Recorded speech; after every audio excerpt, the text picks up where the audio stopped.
चलिए तो आ जाते हैं अपन कहाँ, पुस्तपालन एवं लेखांकन में अंतर देखने के लिए, है ना, difference between book keeping and accounting. चलिए तो सबसे पहला क्या दिख रहा है अपन को, अर्थ। तो इन दोनों का अर्थ बताना है अपन को। नोट्स ज़रूर साथ में रखिए, देखिए जरा उनको। पुस्तपालन व्यवसायिक लेन देनों को मौद्रिक रूप में खातों में लिखने तथा खाता बही में वर्गीकरण करने की कला है। तो ये हमने अभी पढ़ लिया है क्या, कि वही खाता जो है वो केवल ट्रांजैक्शन को रिकॉर्ड करता है, पहला काम, और दूसरा उसका क्लासिफिकेशन करता है, मतलब वर्गीकरण करता है। तो अर्थ में बोल दिया उन्होंने क्या, कि व्यवसायिक लेन देनों को क्या करना है, रिकॉर्ड करना है और वर्गीकरण करना है, ये इसका काम है। लेखांकन क्या है, लेखांकन व्यवसाय से संबंधित सूचनाओं को मौद्रिक रूप में एकत्रित करने, सारांश बनाने, विश्लेषण करने तथा जानकारी देने का साधन है। तो लेखांकन में ये जो वही खाता का काम था वो शामिल हो गया, उसके और बाद मतलब कि सूचनाओं को मौद्रिक रूप में बनने क्या कर लिया है, संग्रहित कर लिया है, ठीक है, वही खाते के रूप में। उसके बाद फिर आगे हमने क्या किया, उसका सारांश निकाला और उसका विश्लेषण कर दिया, मतलब कि आगे की प्रोसेस अपन ने कर दी है। कौन कौन सी, समराइजेशन जो हमने किया था, सारांश निकालना, और चौथा काम क्या था अपना, विश्लेषण करना, उसका इंटरप्रिटेशन करना और एनालाइज करना उसको, ठीक है। ये चारों काम हो गए किसमें, लेखांकन में। फिर इसका उद्देश्य क्या है, पुस्तपालन, पुस्तपालन की बात कर रहे हैं। पुस्तपालन का उद्देश्य वित्तीय प्रकृति वाले लेन देनों और व्यवहारों का अभिलेखन करना है, ठीक है। ये केवल वित्तीय प्रकृति वाले मतलब जिनकी वैल्यू हम निकाल सकते हैं मुद्रा के रूप में, ऐसे ट्रांजैक्शन को क्या करते हैं, वो लिखता है केवल।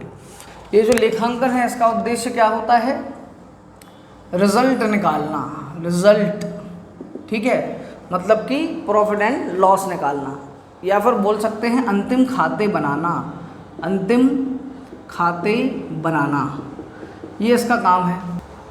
चलिए लिख लेते हैं अपन।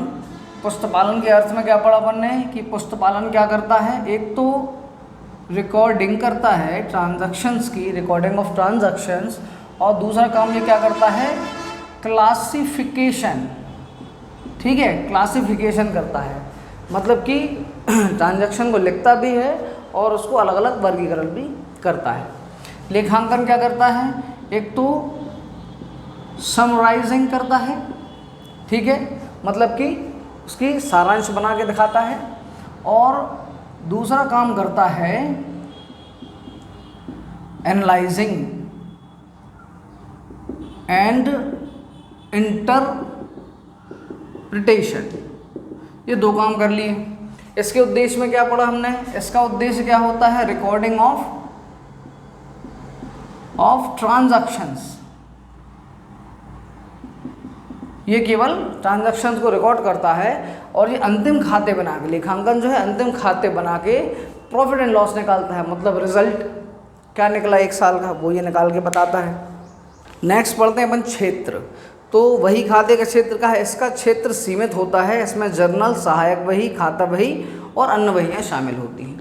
इसका क्षेत्र जो है ये क्या करता है, जर्नल, ठीक है,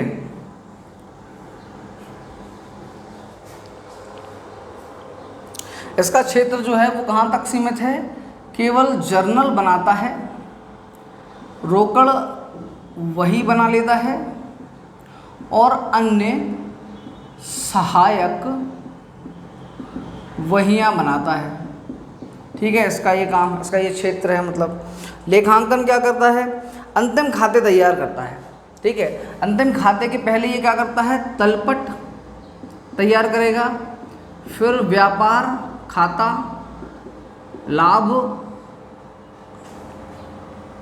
हानि खाता और चिट्ठा बनाएगा, ठीक है ना।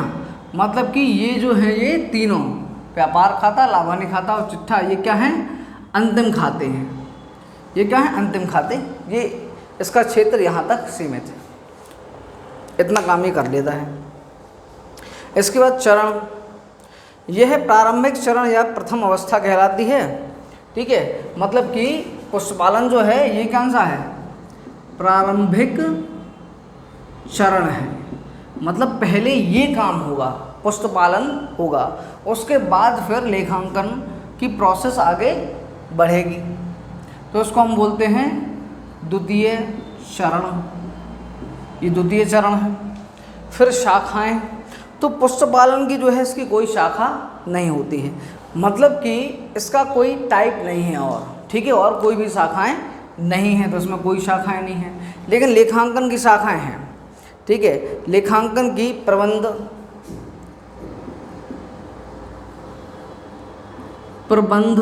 लेखांकन भी होता है,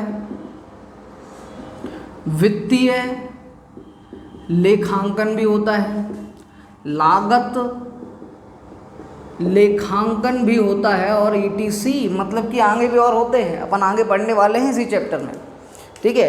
अभी एक क्वेश्चन जनरेट हो सकता है कि सर अभी जो हम लेखांकन करने वाले हैं वो कौन सा लेखांकन कर रहे हैं, प्रबंध का, वित्तीय का और लागत का। अभी हम पढ़ने वाले हैं वित्तीय लेखांकन, ठीक है। मतलब कि व्यापार में जो वित्त है, फंड है, जो पैसा है, ठीक है, वो उसका कहाँ कहाँ उपयोग हो रहा है, वो कहाँ कहाँ आ रहा है और कहाँ कहाँ जा रहा है, ठीक है। इसके बारे में अपन को अकाउंटिंग करनी है, तो इसको हम क्या बोलते हैं, वित्तीय लेखांकन, ठीक है। ये बात आप ध्यान रखिएगा बिल्कुल। इसके बाद क्या है, विशेष ज्ञान एवं योग्यता। तो अगला पॉइंट है विशेष ज्ञान एवं योग्यता। तो ये पुस्तपालन का काम बड़ा ही आसान होता है, पुस्तपालन का काम बड़ा ही आसान होता है, जो कोई ज़्यादा विशेष ज्ञान की ज़रूरत नहीं होती है, क्योंकि किसी भी ट्रांजैक्शन को हमें एक रजिस्टर में ही रिकॉर्ड करना है बस। ज़्यादा से ज़्यादा उसका हम क्लासिफिकेशन कर देंगे, मतलब एक ही टाइप के ट्रांजैक्शन को अलग अलग रजिस्टर्स में लिख देंगे। तो ये काम बहुत आसान है, इसमें कोई विशेष ज्ञान की आवश्यकता नहीं होती है, इसमें विशेष ज्ञान अपन को नहीं चाहिए। लेकिन हाँ, अपन को विशेष ज्ञान चाहिए होता है आगे की प्रोसेस करने में, तलपट बनाने में, खाता, व्यापार खाता बनाने में, लाभानी खाता, बैलेंस शीट, ये बनाने के लिए विशेष ज्ञान की ज़रूरत होती है। और अपन अभी विशेष ज्ञान ही तो ले रहे हैं अकाउंटिंग पढ़कर, ठीक है ना। फिर कार्य की सरलता बात करें तो ये बहुत ही सरल कार्य है, बड़ा ही सरल कार्य है, बिल्कुल सिंपल। रजिस्टर उठाया, एंट्री कर दी, रजिस्टर उठाया, एंट्री कर दी, मतलब लेन देन को रिकॉर्ड कर लिया, ठीक है। और ये काम जो है वो थोड़ा सा ज्ञान की ज़रूरत मांगता है, थोड़ा टफ होता है, गलतियां भी हो सकती हैं, ठीक है। तो एक व्यक्ति जिसको अकाउंटिंग का नॉलेज है, मतलब उस सिस्टम का नॉलेज है, उसके साथ में उसके पास एक्सपीरियंस भी है, कला, ठीक है, तो वो व्यक्ति ये लेखांकन का काम कर सकता है। तो ये थोड़ा सा सरल जो है वो नहीं है, ये थोड़ा सा कठिन कार्य है, टफ काम है। नेक्स्ट पॉइंट क्या है, दायित्व। ये किसका दायित्व है, ठीक है। तो यहाँ पर एक व्यक्ति है जो पुस्तपालन का काम करता है, ठीक है, तो उसको हम क्या बोलते हैं, पुस्तपालक बोल देते हैं। ये पुस्तपालन का काम जो करता है वो कौन कराता है, पुस्तपालक, ठीक है ना। और जो लेखांकन का कार्य करता है उसको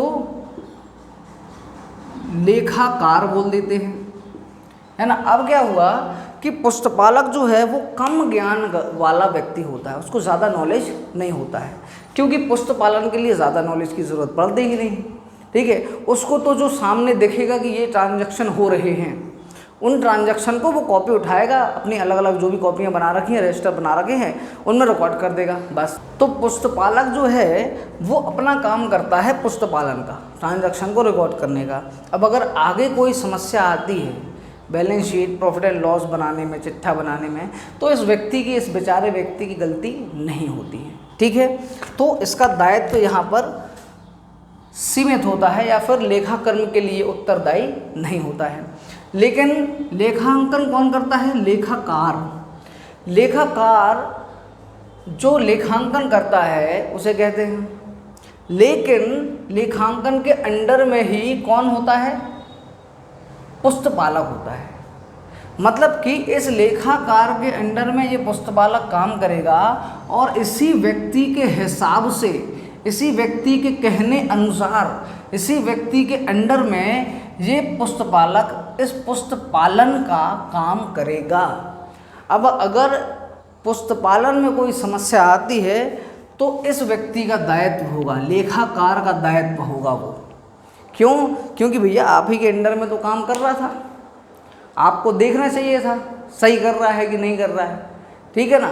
तो अगर पुस्तपालन में कोई समस्या होती है, कोई मिस्टेक होती है, तो उसका जवाबदेह कौन होता है? लेखाकार होता है। लेकिन लेखांकन में कोई समस्या मिस्टेक होती है तो उसका जवाबदेह पुस्तपालक नहीं होता है। इस बात को आप याद रखिए। चलिए तो अपन अब आगे बढ़ते हैं। लेकिन ये जो पुस्तपालन और लेखांकन में अंतर है ये आपको एग्ज़ाम में आता है, ठीक है, और आसान भी है। अगर आप इसको समझ के याद रखते हैं तो ये याद भी रहेगा, ठीक है, और एग्ज़ाम में भी लिख पाओगे। लेकिन अगर समझोगे नहीं, केवल रट लोगे, बुक उठाई, किसी से नहीं सीखा, बुक उठाई, रटना चालू कर दिया, एग्ज़ाम में लिख दिया, एग्ज़ाम में अच्छे मार्क्स आ जाएंगे, लेकिन कुछ नॉलेज जो है वो कम ही रहेगा आपका बाकी लोगों से जिन्होंने सीखा है ये एक्चुअल में हो है क्या चीज़, ठीक है।